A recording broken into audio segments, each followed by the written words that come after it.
Hello, this is J-Dog, Jonn Karsseboom from The Garden Corner. You're watching The Garden Corner.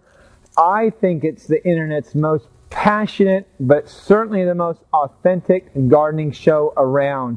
I'm here with Mr. Dave. How are you, Mr. Dave? Doing good, John. Doing good. He says that in a nasally voice because we've been trading back about who's sick. And he says I was what would you call me? The mother stock of... Mother virus. The mother... Been calling me the mother virus. Hey, I want to give you some ideas on how to make it easier to light your Christmas tree. We do a lot of lighting here. That's just part of our service here, and I figured out a couple of tricks on how to make it a little bit easier.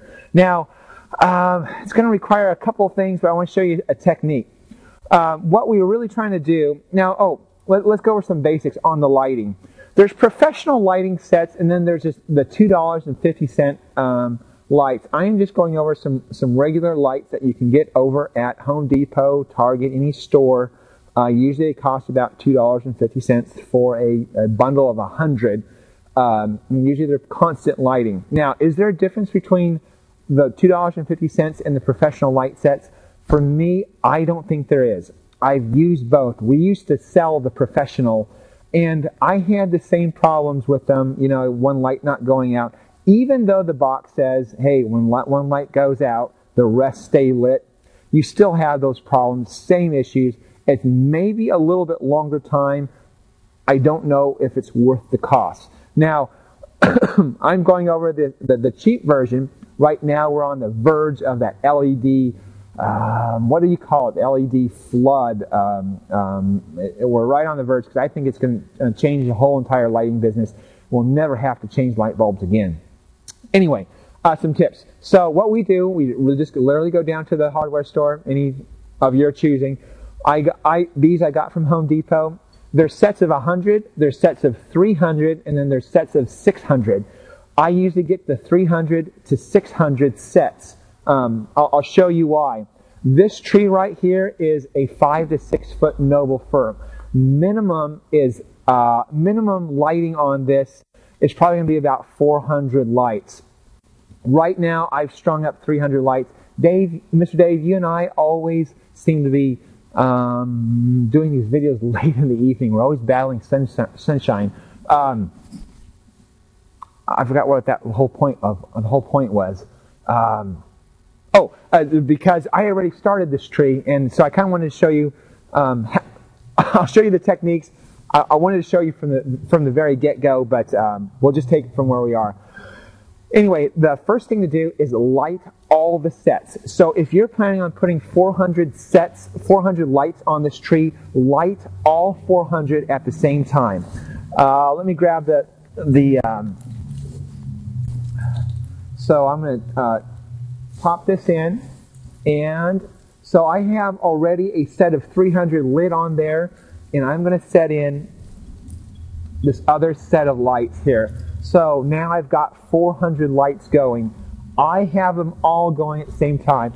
Worst case is to get going, and the tree, and when you finally plug it in, Chevy Chase style, is that either it just overloads or part of the strands don't go on. So important point, light them all.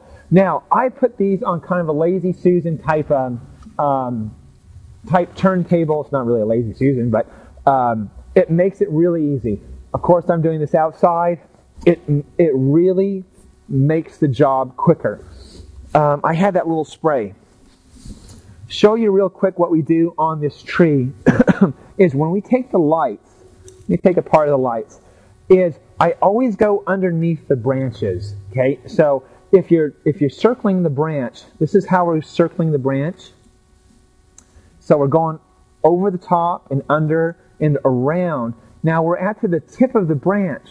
We don't know what to do, where to go from there. Usually we'll circle back underneath the branch like this, connect somewhere back here onto the next branch, and go out to that side. So if that helps, that way, some people will strand it this way, which is okay too, but if you really want a full light set, we go to the trunk of the tree, back out to the branch, back out to the next branch and do it that way. So we're zigging in and out that way.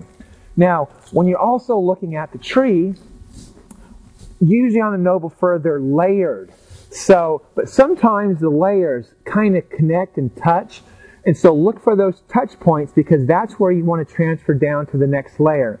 If you don't, what's going to happen is you're at this layer, you're at the end of the branch, and you've got to drop down, and that's when you'll see some wires. So look for the branch that drops down.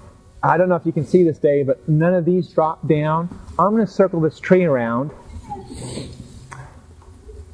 And right here, you can see less of a drop. So right here is where we can transfer down. I actually transfer down just right in this area, so into the next branch. So, excuse me. One important point on the turntable thing is always turn the tree the same direction all the way around. So here I am. I'm gonna just start from where we are.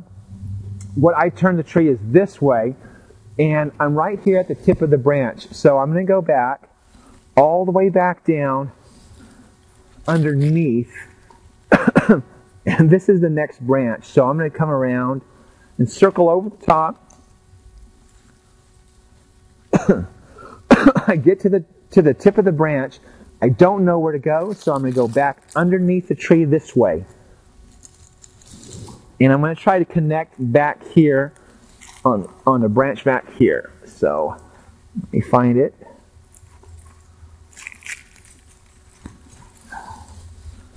So now I've got this hanging down. I'm going to tighten it up a bit. So you don't see that hanging down anymore. Now I've got this ugly hookup right here. So I'm going to hide this back here. Couple different ways. I do always like to have that accessible, because if something happens, that's a point that we can find out where we can connect. So now I've got this next set of branch. I've moved the tree over a bit, and I'm going to take this glob of branches, and I'm going to go up and over back, and I'm going to try that one more time, I think, just to get a light out this way. So I'm back here at the tip of the branch again. So I'm going to go back over. Now I'm looking where I can drop down to the next level. So I think it's probably going to be right here. So if you can kind of see back here, this is where I'm going to drop down. I go to the back of the branch. I'm going to circle underneath it. Circle underneath it and kind of tie it back there. So now I'm at this branch, and I'm going to go around and up over, and I'm back to the tip again. So there I am. I circle back. I've got this next tip. I can circle around that one. There is always last point primping to do. So for instance, this one right here, you can see I have a branch. It's not really all that. What we want to do is keep the tree in its natural form. So we're not, holding this down by the light. So we want to keep that natural form. Sometimes you'll have lights hanging out. So you want to thread that through just enough and hide enough wires around it. Let me see what we're going to do here. We're going to put this one over the top. This is that point where we're transferring down. So you always have to go through your tree and kind of primp it a little bit and hide the lights and see if there's any wires. So also, when you come back in your room, take a look at it and see what your first impression is. And if there's a dark spot, if there's some wire showing, you can always primp on that. One big thing is try not to get any dark spots. So when you're working your way around, step back to make sure you haven't missed a branch or two. So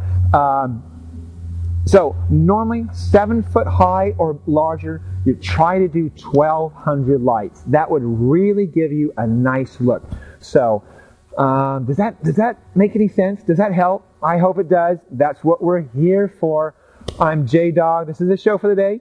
I'm J-Dog, the garden on the Garden Corner show. It's very, very cold outside. Do this outside, by the way. It's great because you don't get any needles on the ground. Or talk to the professionals to get it done, to preserve your Christmas spirit. But that's just a shameless self-plug. Show for the day. Enjoy. I really hope you enjoy the season. Live your passion. You see me